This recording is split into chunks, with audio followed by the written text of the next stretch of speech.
Hello बच्चों, आज हमारा टॉपिक रहेगा ट्रांसफार्मर। ये बड़ा ही इम्पोर्टेंट परीक्षा की दृष्टि से है और हम देखते हैं कि हमारे घरों में जो सप्लाई आती है तो वो प्रत्यावर्ती विद्युत धारा होती है और हम जनरली उसे क्या जानते हैं, वैद्युत शक्ति।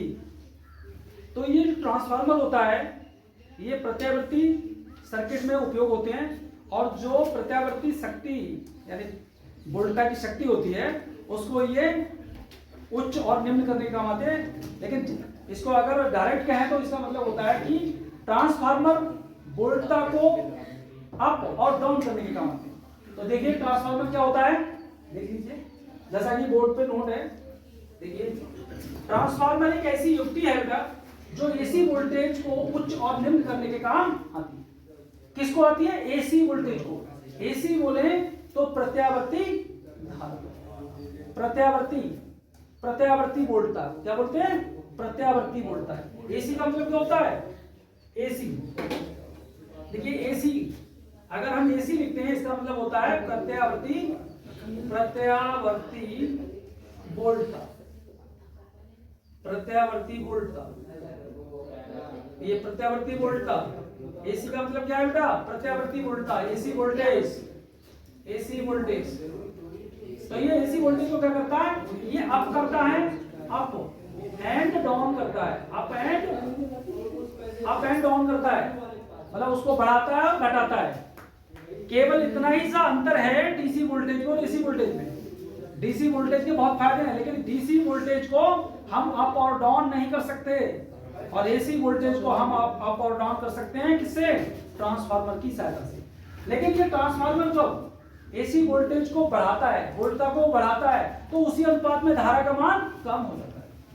यानी वोल्टेज को बढ़ाता है तो धारा का मान उसी अनुपात में कम हो जाता है और जब ये वोल्टता को कम करता है तो धारा का मान उसी अनुपात में बढ़ जाता है। तो ट्रांसमिशन करने के लिए यानी विद्युत वोल्टता को, एसी वोल्टेज को क्या करना है? ट्रांसमिशन करने के लिए अगर हम बहुत निम्न वोल्टेज पे करेंगे तो उसमें बहुत धारा बहेगी, बहुत मोटे तारों की आवश्यकता होगी, बहुत खर्चा आएगा, लॉसेस बहुत होंगे। तो इसलिए ट्रांसफार्मर जहां पर हम ट्रांसमिशन करते हैं पावर हाउसेस से ट्रांसमिशन करते हैं वहां पर उच्चई ट्रांसफार्मर का उपयोग किया जाता है और जहां हमारे उपभोक्ताओं को वैद्युत शक्ति दी जाती है यानी डिस्ट्रीब्यूशन किया जाता है वहां पर अपचयी ट्रांसफार्मर का उपयोग किया जाता है। तो जैसा कि हमने देखा, लेकिन ये जो हमारी सप्लाई वोल्टता होती है उसकी जो आवृत्ति होती है उसमें कोई चेंज नहीं करता है और ये ट्रांसफार्मर फैराडे के चुंबकीय प्रेरण के नियमों पर कार्य करता है और उनमें भी क्या करता है? दो होते हैं, एक होता है स्व प्रेरण करके होता है, एक अन्योन्य प्रेरण। तो ये फैराडे के अन्योन्य प्रेरण के सिद्धांत पर कार्य करता है क्योंकि इसमें दो कॉइल होती हैं। देखिए जैसा कि चित्र में है, एक प्राथमिक कुंडली होती है और एक द्वितीयक कुंडली होती है और ये वोल्टता के उच्च और निम्न करने के आधार पर दो प्रकार का होता है। ट्रांसफार्मर वोल्टता को उच्च और निम्न करने के आधार पर दो प्रकार का होता है। पहला है हमारा उच्चई ट्रांसफार्मर। तो उच्चई ट्रांसफार्मर में देखिए चित्र बना हुआ है उच्चई ट्रांसफार्मर का। यहाँ पर देखिए प्राथमिक कुंडली, अगर ट्रांसफार्मर हमारा उच्चई है तो प्राथमिक कॉइल में कम फेरे होंगे। फेरे कैसे होंगे? कम फेरे होंगे। और द्वितीयक कुंडली में, सेकेंडरी कॉइल में फेरों की संख्या या चक्रों की संख्या अधिक होगी। तो यहां पर मैं देखिए NS ग्रेटर देन NP। अगर कहीं पर ऐसा लिखा है NS ग्रेटर देन NP, कहीं पर ऐसा लिखा है NS ग्रेटर देन NP, तो इसका मतलब है कि जो हमारा ट्रांसफार्मर है वो उच्चई ट्रांसफार्मर है। और उच्चई ट्रांसफार्मर में जो प्राथमिक कुंडली होती है उसको बनाने के लिए मोटे तार के कम फेरे लगाए जाते हैं। मोटे तार के कम फेरे लगाए जाते हैं, मतलब तार कैसा होता है? मोटा और कम फेरे। जैसा यहाँ लिखा है ये मोटा तार, मोटे तार के कम फेरे, मोटे तार के कम फेरे किसमें होते हैं? प्राथमिक कुंडली में मोटे तार के कम फेरे होते हैं और हमारी जो सेकेंडरी कॉइल होती है उसमें पतले तार के अधिक फेरे। तो देखिए ये पतला तार है और इसका अधिक है। तो इस तरीके से उच्चई ट्रांसफार्मर की ये बनावट है। और उच्चई ट्रांसफार्मर के लिए अब देखिए हमने पढ़ा था ट्रांसफार्मर का परिणमन अनुपात, या उसे बोलते हैं ट्रांसफॉर्मेशन रेशियो। तो ट्रांसफॉर्मेशन रेशियो जब हम निकालते हैं तो उसका मतलब होता था हमारा NS बटे NP, और ये बराबर होता था हमारे। तो अब हम इसे कैसे समझ सकते हैं, ये देखिए द्वितीय कुंडली में फेरों की संख्या बटे प्राथमिक कुंडली में फेरों की संख्या, यानी द्वितीय कुंडली में फेरों की संख्या और प्राथमिक कुंडली में फेरों की संख्या का अनुपात हमारा क्या कहलाता है, ट्रांसफॉर्मेशन रेशियो कहलाता है। ट्रांसफॉर्मेशन रेशियो ये हमारा क्या है, ट्रांसफॉर्मेशन रेशियो। तो ट्रांसफॉर्मेशन रेशियो क्या है, अगर आपसे कोई पूछता है हिंदी में से क्या कहते हैं, परिणमन अनुपात, क्या कहते हैं भाई, परिणमन अनुपात। हिंदी बोलना ज्यादा कठिन होता है। परिणमन अनुपात, तो परिणमन अनुपात या ट्रांसफॉर्मेशन रेशियो क्या होता है, उच्च ट्रांसफार्मर के लिए क्या होता है, ये उच्च ट्रांसफार्मर के लिए क्या होता है, R ग्रेटर देन 1। तो उच्च ट्रांसफार्मर की कंडीशन हमारी क्या आई, अगर R ग्रेटर देन 1 है, NS ग्रेटर देन NP है, तो वो दिया गया ट्रांसफार्मर हमारा क्या होगा, उच्च ट्रांसफार्मर होगा। ओके, मिटा दें, चलिए नोट कर लीजिए, फिर मिटाते हैं। उच्च ट्रांसफार्मर हमने देखा। अब हमारे पास है नंबर 2 अपचयी ट्रांसफार्मर। नंबर 2 अपचयी ट्रांसफार्मर। तो ये क्या करता है, अपचयी ट्रांसफार्मर क्या करता है, ये एसी वोल्टता को, ये क्या लिखेंगे भाई, ये एसी वोल्टेज, ये एसी वोल्टेज को निम्न या क्या क्या है भाई, कम करने के काम आता है। अपचयी ट्रांसफार्मर क्या करता है, ये एसी वोल्टेज को निम्न या कम करने के काम आता है। जैसा कि मैंने पहले बताया कि जब ट्रांसफार्मर वोल्टता को बढ़ाता है यानी उच्चई होता है, तो उसी अनुपात में धारा का मान घट जाता है। और जब वोल्टेज को कम करता है तो धारा का मान उसी अनुपात में बढ़ जाता है। तो ट्रांसफार्मर हमारा वोल्टता और धारा दोनों में परिवर्तन करता है। एक नंबर में ये पूछ लेता है कभी-कभी कि ट्रांसफार्मर परिवर्तन करता है केवल वोल्टता में, वोल्टता और धारा दोनों में, केवल धारा में, या केवल आवृत्ति में। लेकिन आवृत्ति में कोई परिवर्तन नहीं करता है। जो एसी वोल्टेज की आवृत्ति होती है उसमें कोई परिवर्तन नहीं करता है, इसको खूब समझ लो। तो ये क्या करता है, अपचयी ट्रांसफार्मर एसी वोल्टेज को निम्न या कम करने के काम आता है, और उसी अनुपात में धारा का मान बढ़ा देता है। एसी वोल्टेज को निम्न या कम करने के काम आता है, और उसी अनुपात में धारा के मान को बढ़ा देता है। अब बनावट देखिए, बनावट कैसी होती है इसकी, क्योंकि ट्रांसफार्मर में दो कॉइलें होती हैं, एक प्राथमिक कॉइल होती है और एक सेकेंडरी कॉइल होती है। तो यहां पर क्या होगा, देखिए उच्चई ट्रांसफार्मर आपके सामने है, इसका जस्ट उल्टा होगा। तो प्राथमिक कुंडली, देखिए प्राथमिक कुंडली बनाते हैं पहले। तो प्राथमिक कुंडली में पतले तार की होगी प्राथमिक कुंडली, और द्वितीय कुंडली।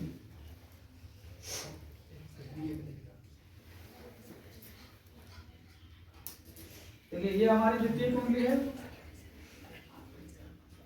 द्वितीय कुंडली, द्वितीय कुंडली, और ये हमारी प्राथमिक कुंडली, प्राथमिक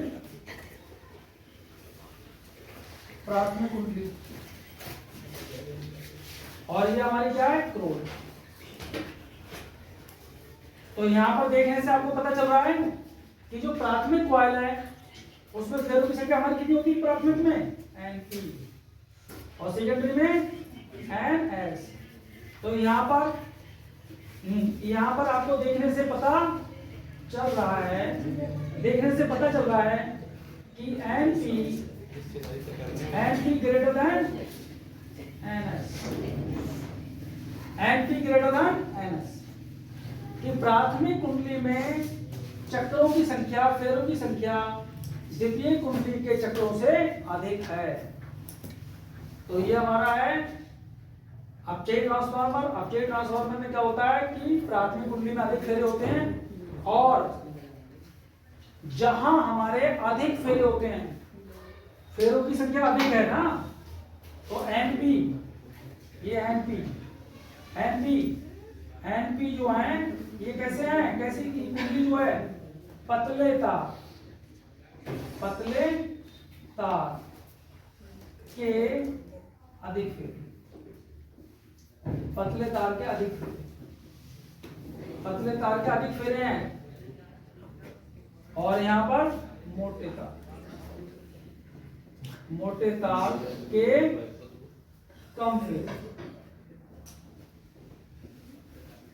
अगर इस तरीके से बनावट है ट्रांसफार्मर की, तो ये हमारा होता है अपचयी ट्रांसफार्मर, क्योंकि ये वोल्टता को क्या करता है, उच्च वोल्टता को निम्न वोल्टता में चेंज करता है, एसी वोल्टेज को निम्न या कम करने के काम आता है, और उसी अनुपात में धारा के मान को बढ़ाता है। तो ये हमारा क्या है, ये हमारा है अपचयी ट्रांसफार्मर, आपको चाहिए ट्रांसफार्मर। तो अपचयी ट्रांसफार्मर, अब आपने क्या लिखा था कि जो इसका ट्रांसफॉर्मेशन रेशियो था, तो अपचयी ट्रांसफार्मर की क्या होगा, अपचयी ट्रांसफार्मर की कंडीशन, शर्त क्या होगी इसके लिए शर्त होगी एनपी, इसके लिए शर्त क्या होगी बेटा, एनपी ग्रेटर देन एनएस। अब हमने क्या लिखा था, एनएस बटे एनपी क्या होता था, आर, ठीक है। तो देखिए यहां पर एनपी ग्रेटर है, तो ये क्या होगा, आर क्या होगा, आर होगा लेस देन 1। तो ये हमारी अपचयी ट्रांसफार्मर की शर्त है, और यहां पर लिखते हैं N S greater than N P बराबर आर, और यहां होता है N S greater than N P और आर ग्रेटर देन 1। ये हमारी काय की शर्त है, उच्चयी ट्रांसफार्मर।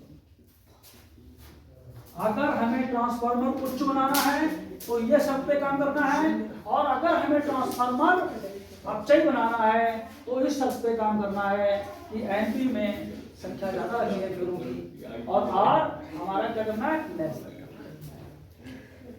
तो आर हमारा क्या है, आर हमारा क्या है, परिणमन अनुपात, आर, ये आर क्या होता है, आर, इसको आर को कभी कभी बेटा के भी लिखते हैं, आर को के भी लिखते हैं, आर बराबर के बराबर परिणमन, परिणमन क्या है, परिणमन अनुपात, परिणमन अनुपात, अंग्रेजी में क्या है, ट्रांसफॉर्मेशन रेशियो, ट्रांसफॉर्मेशन रेशियो, अंग्रेजी में ये कहेंगे। तो एक ही नंबर के क्वेश्चन भी इसमें आ गए, और ये एक आपका 5 नंबर का या 8 नंबर का जो क्वेश्चन रहता है परीक्षा में, नोट कर ले यहां तक। तभी मिटाते हैं। अब हम पढ़ेंगे ट्रांसफार्मर की कार्यविधि। तो ट्रांसफार्मर की कार्यविधि के लिए देखिए,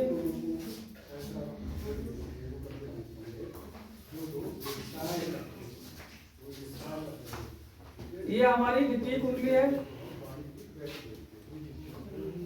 द्वितीय कुंडली, द्वितीय कुंडली। ये हमारी प्राथमिक कुंडली है, प्राथमिक कुंडली। इसमें ये फेरे हमारे एनपी कहलाते हैं, इसमें फेरे हमारे एनएस कहलाते हैं, और ये हमारा क्लोड कहलाता है। ठीक है, तो यहाँ पर आपको देखने से पता चल रहा है कि जो हमारी प्राथमिक कुंडली है, जो हमारी प्राथमिक कुंडली है उसमें फेरों की संख्या कम है। तो NP less than NS, NP less than NS है, अर्थात ये हमारा ट्रांसफार्मर कैसा है, उच्चयी है, उच्चयी, उच्चयी ट्रांसफार्मर है, उच्चयी ट्रांसफार्मर है। तो देखिए कार्यविधि के लिए, जब हम भाई जिस वोल्टता को हम परिवर्तित करना चाहते हैं, जिस वोल्टता को हम परिवर्तित करना चाहते हैं उसे हम कहां लगाएंगे, प्राथमिक कुंडली लगाएंगे। क्या लिखेंगे कार्यविधि में, जिस वोल्टता को, जिस वोल्टता को हम परिवर्तित करना चाहते हैं, परिवर्तित करना चाहते हैं, जिस वोल्टता को हम परिवर्तित करना चाहते हैं उसे प्राथमिक कुंडली को देते हैं, उसे प्राथमिक कुंडली, प्राथमिक कुंडली को देते हैं या पर लगाते हैं, पर लगाते हैं। भाई जिस वोल्टता को हम क्या चाहते हैं, जिस वोल्टता को हम परिवर्तित करना चाहते हैं उसे प्राथमिक कुंडली को देते हैं या पर लगाते हैं, प्राथमिक कुंडली को। मान लिए हमने ये वोल्टता हमारे पास क्या है, बीपी, ये वोल्टता बीपी वोल्टता हमने किसे दी, और ये वोल्टता बीपी है, और ये वोल्टता, ये वोल्टता बीपी, मतलब बीपी वोल्टता हमने क्या दी, प्राथमिक कुंडली को। ठीक, अब ये एसी वोल्टता जब प्राथमिक कुंडली को हम देते हैं तो हम जानते हैं जब वोल्टेज लगाते हैं तो एक धारा बहती है। तो ये वोल्टता लगाने पर, अब एसी वोल्टता है तो एसी वोल्टता क्या होती है, एक बार उच्च होती है, एक बार निम्न होती है। तो एसी वोल्टता का मान क्या करता है, अप करता है, डाउन करता है, यानी धारा एक बार बहुत ऊंचाई तक जाती है, अधिकतम बहती है, फिर शून्य होती है, अधिकतम होती है, शून्य होती है। तो जब हम इस कॉइल पे लगाते हैं तो ये प्राथमिक कॉइल क्या करती है, वैद्युत ऊर्जा को क्या करती है, जब हमने ये लगाया तो इसमें क्या होता है, अप और डाउन होता है, क्योंकि एसी वोल्टता हमारी क्या होती है, परिवर्तित होती रहती है। मतलब धारा एक बार हाई आती है, एक बार लो आती है। जैसे बल्ब होता है तो बल्ब में जब हमारी एसी वोल्टेज लगाते हैं या धारे प्रत्यावर्ती धारा बहती है तो 50 बार शून्य होती है, 50 बार हाई होती है। ठीक है, लेकिन दृष्टि आवृत्ति के कारण हमें दिखाई नहीं देती। तो ये जब ये लगाते हैं तो इसमें क्या होता है, जो ये क्या करती है, ये प्राथमिक कुंडली क्या करती है, वैद्युत ऊर्जा को, तो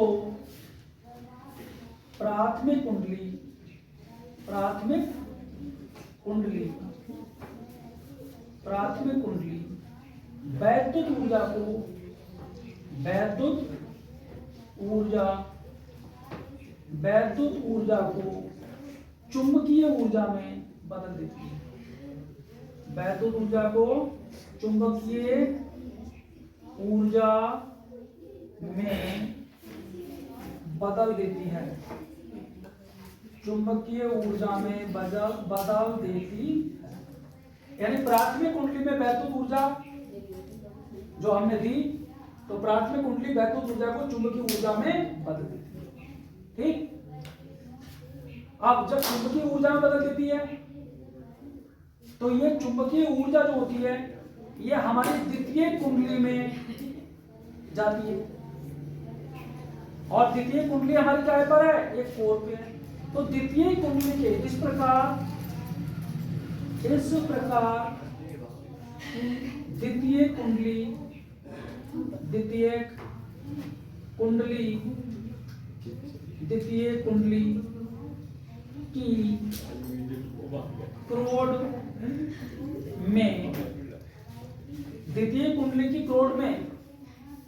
द्वितीय कुंडली की क्रोड में क्या होता है भाई, एक फ्लक्स, परिवर्तित फ्लक्स पैदा होता है। क्या होता है, द्वितीय कुंडली की क्रोड में एक परिवर्तित चुंबकीय फ्लक्स पैदा होता है। चुंबकीय फ्लक्स पैदा होता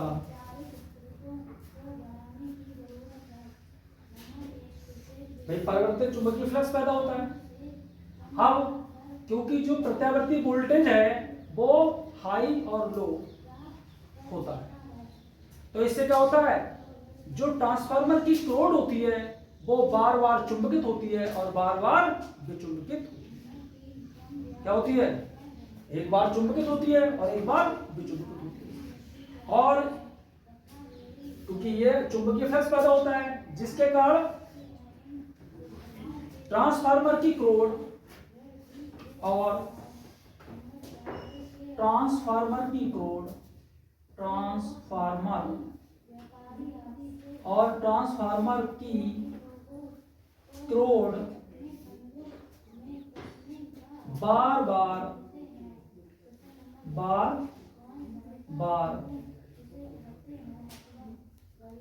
चुंबकित और विचुंबकित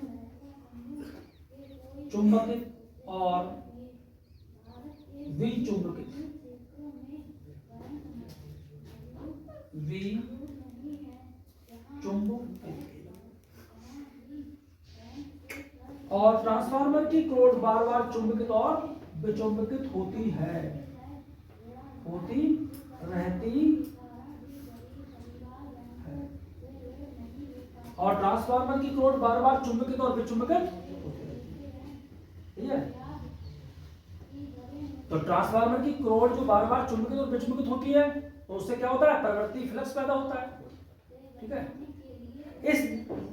इससे क्या होता है, और ट्रांसफार्मर की क्रोड बार बार चुंबकित और विचुंबकित होती रहती है और द्वितीय कुंडली में एक विद्युत भागबल पैदा होता है। और द्वितीय कुंडली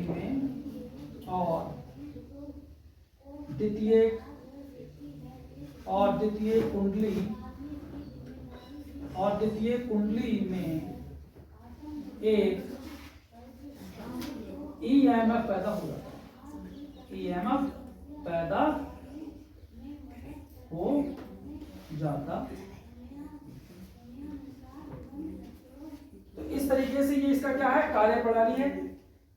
भाई जिस वोल्टता को हमें बदलना है उसको हमने प्राथमिक कुंडली पे लगा दिया, जिस वोल्टता को हम परिवर्तित करना चाहते हैं उसे हमने प्राथमिक कुंडली को देते हैं, यहां पर लगाते हैं। और ये वोल्टता बीपी है तो प्राथमिक कुंडली वैद्युत ऊर्जा को चुंबकीय ऊर्जा में बदल देती है। इस प्रकार द्वितीय कुंडली की क्रोड में एक परिवर्तित चुंबकीय फ्लक्स पैदा होता है और ट्रांसफार्मर की क्रोड बार बार चुंबकित और विचुंबकित होती रहती है और द्वितीय कुंडली में एक ईएमएफ पैदा हो जाता है।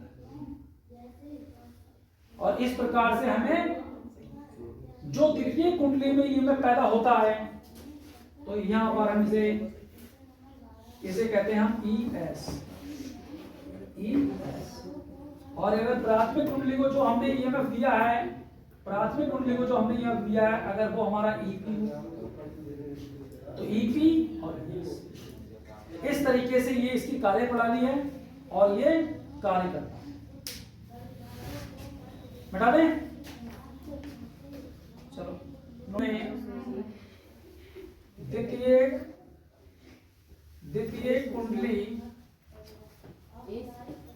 कुंडली में उत्पन्न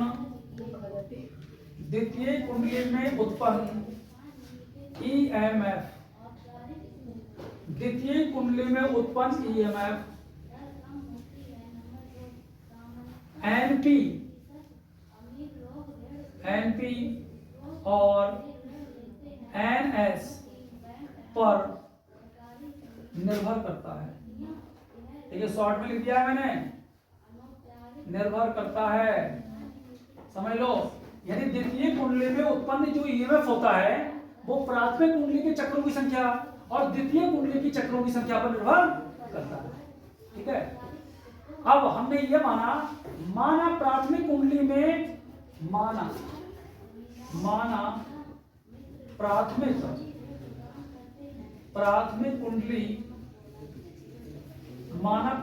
कुंडली में उत्पन्न फ्लक्स कितना है, फाई है, उत्पन्न फ्लक्स फाई है।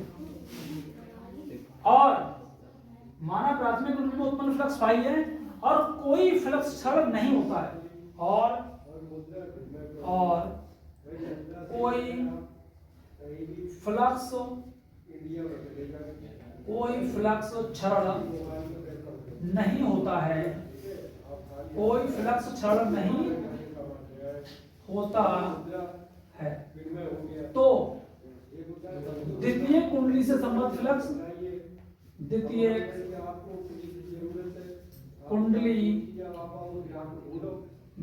कुंडली से संबद्ध फ्लक्स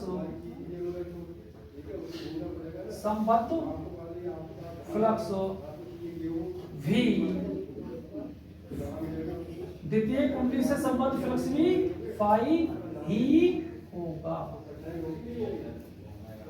हमने ये एज्यूम कर लिया कि जो हमारा ट्रांसफार्मर है उसकी प्राथमिक कुंडली में उत्पन्न फ्लक्स फाई है और कोई फ्लक्स क्षरण नहीं हो रहा है, क्योंकि ये आदर्श कंडीशन हमने मान ली। तो द्वितीय कुंडली में भी फ्लक्स कितना होगा, फाई। तो इस प्रकार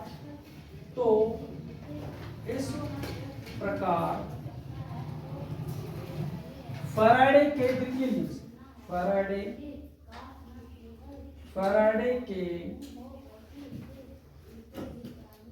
द्वितीय नियम से,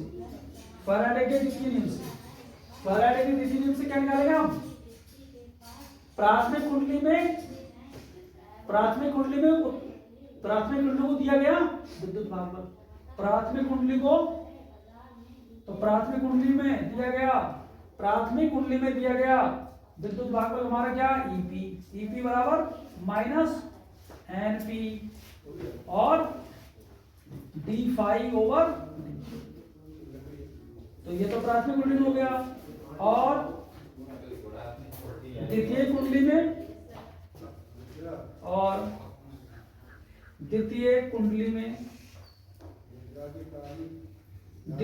कुंडली में उत्पन्न ईएमएफ क्या होगा हमारा, ईएस बराबर minus NS D phi over. भाई हमने माना कि हमारा फ्लक्स क्षरण हुआ ही नहीं बिल्कुल, तो प्राथमिक कुंडली में हमने जो हमने विद्युत भागफल लिया था प्राथमिक कुंडली को, प्राथमिक कुंडली, ये प्राथमिक कुंडली को हमने लिया था। तो प्राथमिक कुंडली में तो ये हुआ, प्राथमिक कुंडली में तो हमने वोल्ट का दिया था,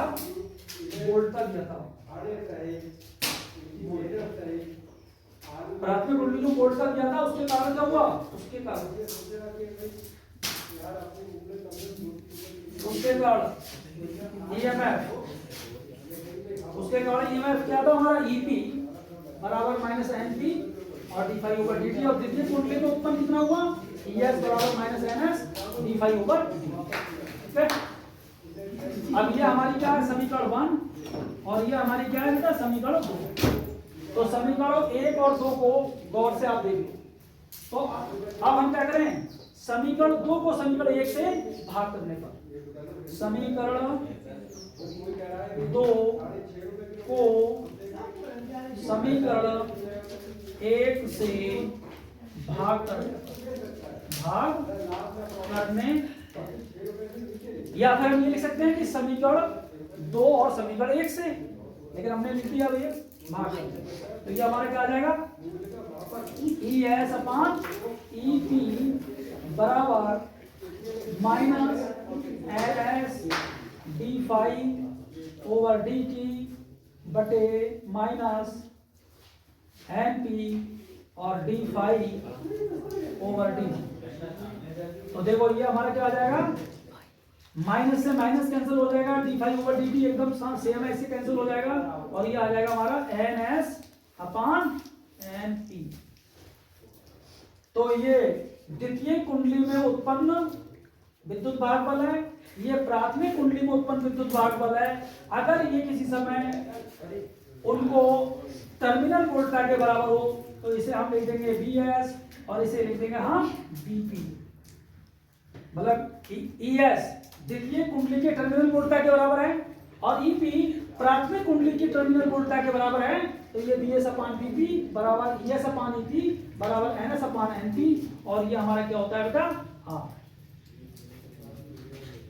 तो इस तरीके से हमारा देखिए ये सूत्र निकल के आता है,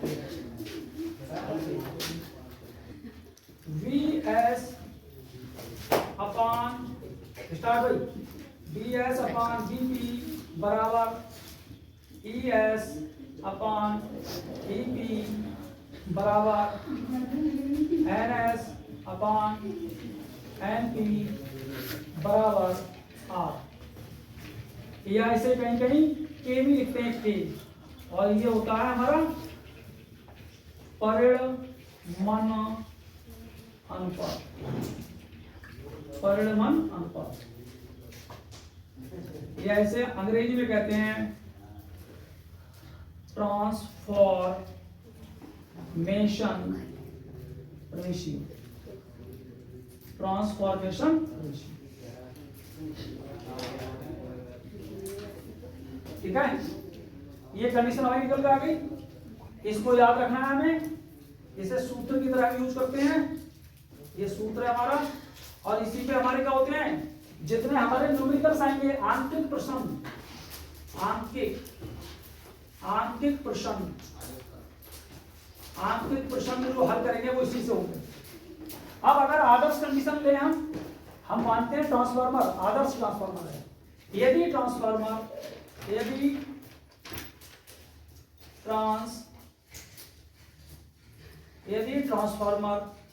एक आदर्श ट्रांसफार्मर है, एक आदर्श ट्रांसफार्मर को हम ऐसे लिख देते हैं, ऐसे करते हैं, T बनाते हैं, T और F, आदर्श ट्रांसफार्मर है। तो इसे मिटाते हैं नीचे, तो प्राथमिक कुंडली में उत्पन्न शक्ति, प्राथमिक कुंडली को दी गई शक्ति बराबर द्वितीयक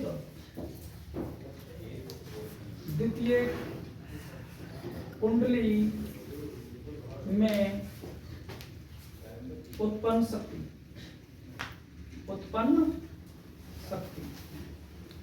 ये बराबर होगी, और शक्ति हमारी क्या होती है, शक्ति, ये शक्ति हमने पढ़ा है P बराबर BI।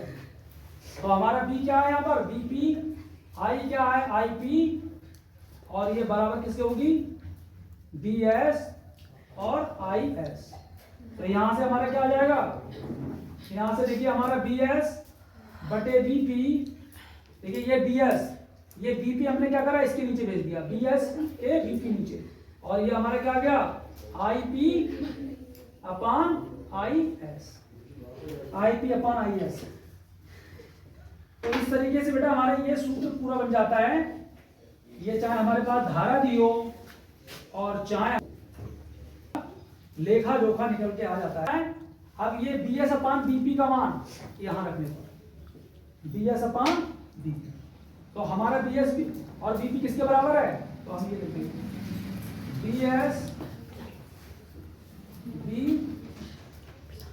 BS अपॉन BP बराबर IP upon start BS upon BP बराबर IP अपॉन IS बराबर NS अपॉन NP बराबर R। ये हमारा,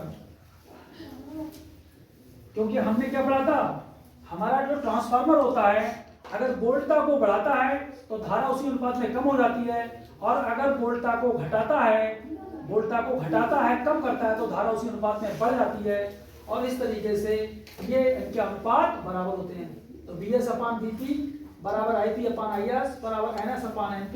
और अगर हमें ये विद्युत भागफल दिया है तो विद्युत भागफल का हमारा ये होता है ES अपॉन,